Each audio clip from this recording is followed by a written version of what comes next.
De nombreux athées et individus qui ne pratiquent aucune religion déclarent « Les chrétiens ne vivent pas en accord avec leurs croyances ». Vous êtes d'accord avec cela ? Je pense qu'il y a une part de vérité, malheureusement, dans cette affirmation.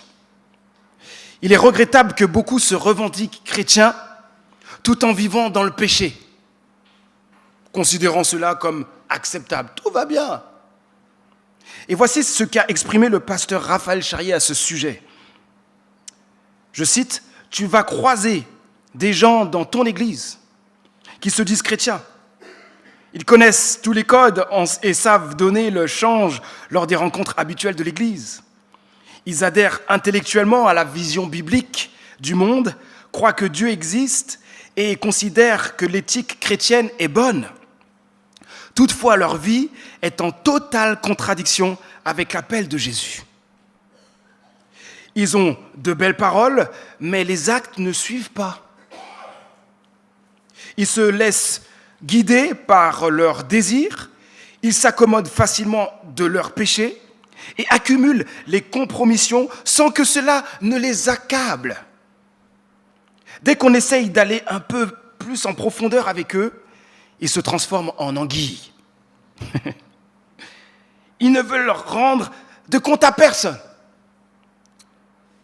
Alors là, ils tapent fort, ce sont des imposteurs. Ils jettent le déshonneur sur Jésus, Christ et son peuple, car les gens autour d'eux se disent « Devenir chrétien ne change rien. La Bible fait de vous des hypocrites. »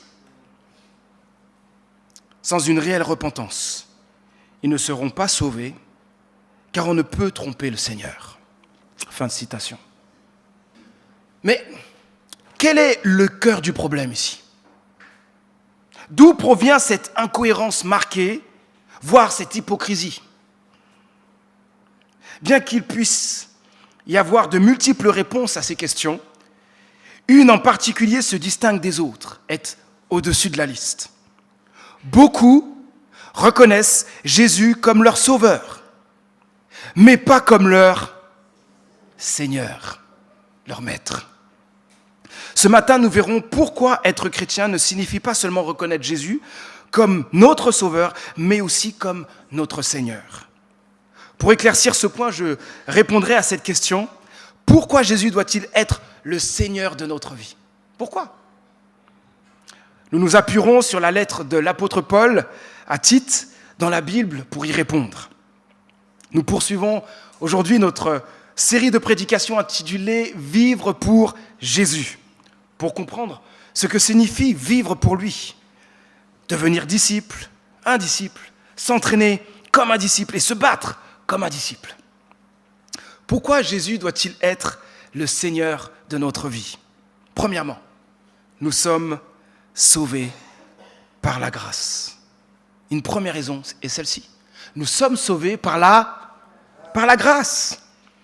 Dimanche dernier, nous avons appris que pour bien commencer la vie chrétienne, nous devons reconnaître que nous sommes morts spirituellement, c'est-à-dire séparés de Dieu. Nous sommes aussi esclaves du monde, du diable, de notre propre nature, méritant ainsi le jugement de Dieu. Voici pourtant ce que Dieu accomplit, un acte qui devrait constamment nous remplir de joie et nous inciter à danser tous les jours. J'espère que vous avez dansé ce matin pour cela. Lisons Tite chapitre 2, verset 11.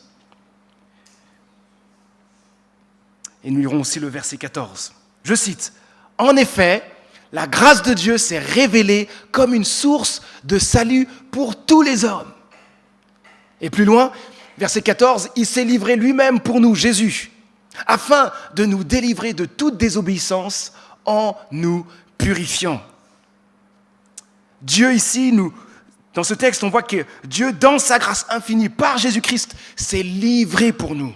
Il a donné sa vie pour nous. Il est mort pour nous. Et cela afin que nous soyons délivrés de toute désobéissance envers Dieu. Purifiés de tout péché, sauvés de la mort. Nous pouvons ainsi recevoir sa présence en nous et l'assurance de la vie éternelle. Et bien sûr, pour bénéficier de tous ces cadeaux de Dieu, nous devons saisir sa grâce en reconnaissant nos péchés, nos désobéissances à Dieu, notre rébellion contre lui et en mettant toute notre confiance en Jésus-Christ. Si vous n'avez jamais saisi la grâce de Dieu, pris ces cadeaux de Dieu qu'il vous offre, venez à Jésus aujourd'hui pour ne pas demeurer séparé de Dieu. Écoutez, il n'y a rien de pire au monde que d'être éternellement séparé de Dieu. Alors je vous en supplie, soyez réconciliés avec Dieu. Ne remettez pas à demain cette décision. Sa grâce est pour vous. Dieu vous appelle maintenant. Deuxième chose, pourquoi Jésus doit-il être le Seigneur de notre vie ? Parce que la grâce nous appelle à la sainteté. La grâce nous appelle à la sainteté. Quelqu'un pourrait me dire, attends Manu, tu dis quelque chose de nouveau là. J'avais compris que la grâce de Dieu nous sauve de la mort, nous donne la vie éternelle, nous bénit, ça, il n'y a pas de problème. Donc, je pensais que je pouvais vivre comme je le souhaite. Pécher de temps en temps, tu vois ce que je veux dire. Parce que Dieu me pardonnera toujours, c'est son métier, non ? Certaines personnes pourraient avoir cette pensée. Mais la suite du texte, du verset 12 au verset 14, nous apportera un éclairage important à ce sujet. Je cite. Elle, et l'apôtre Paul parle de la grâce. La grâce nous éduque et nous amène à nous détourner de tout mépris de Dieu et de rejeter les passions des gens de ce monde. Ainsi, nous pourrons mener dans le temps présent une vie équilibrée, juste, empreinte de piété. En attendant que se réalise notre bienheureuse espérance, la révélation de la gloire de Jésus-Christ, notre grand Dieu et Sauveur. Il s'est livré lui-même pour nous, afin de nous délivrer de toute désobéissance et de faire de nous, en nous purifiant ainsi, un peuple qui lui appartienne et qui met toute son ardeur à accomplir des œuvres bonnes. Fin de citation. Il y a quelques instants, j'ai souligné que la grâce de Dieu nous sauve, n'est-ce pas ? Cependant, maintenant, nous constatons quelque chose qui peut surprendre certains d'entre nous. La grâce de Dieu nous éduque. Ça veut dire nous discipline, nous appelle chaque chrétien à poursuivre la sainteté, la pureté de cœur. Le texte exprime cela de différentes manières. Il nous invite à nous détourner de tout mépris de Dieu, rejeter les passions du monde et enfin mener une vie équilibrée, une vie qui est juste, empreinte de piété, d'attachement à Dieu. La grâce de Dieu nous appelle, vous l'avez entendu, à vivre dans la sainteté, tout en brisant la puissance du péché. Qu'est-ce que je suis en train de dire par là ? La grâce, nous appelle à vivre dans la sainteté, mais elle nous donne le pouvoir de vivre dans la sainteté. Amen. C'est énorme. Mes amis, puisque Dieu est saint, il nous appelle à être saints dans toute notre manière de vivre. Et cela est possible par sa grâce. On peut résumer les versets 12 à 13 de la manière suivante. La grâce de Dieu nous appelle à reconnaître Jésus-Christ comme notre Sauveur et notre Seigneur, pour revenir à notre thème. Cette grâce opère une transformation en nous et doit constamment nous motiver, nous pousser à vivre une vie qui honore Dieu en attendant le retour glorieux de Jésus-Christ. Waouh! D'accord, Manu, mais je ne saisis pas pourquoi vivre dans la sainteté, dans la pureté ou chercher à plaire à Dieu serait enthousiasmant. Je te vois plein d'enthousiasme là, mais en quoi c'est enthousiasmant d'obéir à Dieu ? C'est vrai que lorsque l'on parle de sainteté, de pureté, de l'obéissance à Dieu, des commandements de Dieu, cela peut sembler peu attrayant. Si l'on considère Dieu comme un Dieu de loi, de règles strictes, de discipline. Cependant, la parole de Dieu nous enseigne quelque chose de différent à son sujet. C'est la grâce de Dieu qui nous appelle à vivre dans la sainteté. C'est un Dieu qui nous sauve, qui nous aime d'un amour que personne n'a manifesté sur cette terre, si ce n'est lui. Et pourquoi ? Parce que Dieu ne nous demande pas... je reviens sur ce que je viens de dire, plus nous plongeons nos regards dans la grâce de Dieu, dans son amour inconditionnel, plus nous sommes poussés, motivés à l'aimer et à lui faire plaisir, n'est-ce pas? Nous voulons faire sa volonté parce que nous savons aimer de Dieu.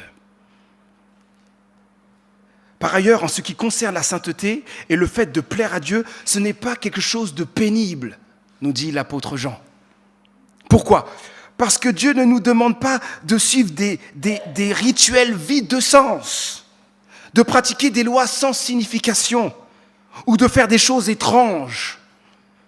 Au contraire, il nous invite à des actions qui auront un impact positif dans notre vie et dans celle des autres. Je vous donne un exemple. Un jour, Jésus-Christ a présenté le plus grand commandement, celui qui résume toute la loi de Dieu. Donc si on veut savoir, c'est quoi les commandements de Dieu? J'aimerais un petit résumé, Manu. Jésus est le boss pour le dire. Vous vous rappelez ce qu'il a dit? Tu aimeras le Seigneur ton Dieu de tout ton cœur, de toute ton âme et de toute ta pensée. Et celui qui lui est semblable, tu aimeras ton prochain comme toi-même. L'amour. Qu'est-ce que cela signifie pour nous? La grâce nous appelle à la sainteté, c'est-à-dire à vivre une vie marquée par l'amour. Un amour pur envers Dieu et les uns envers les autres. Oui, l'amour peut être exigeant, nous sommes d'accord.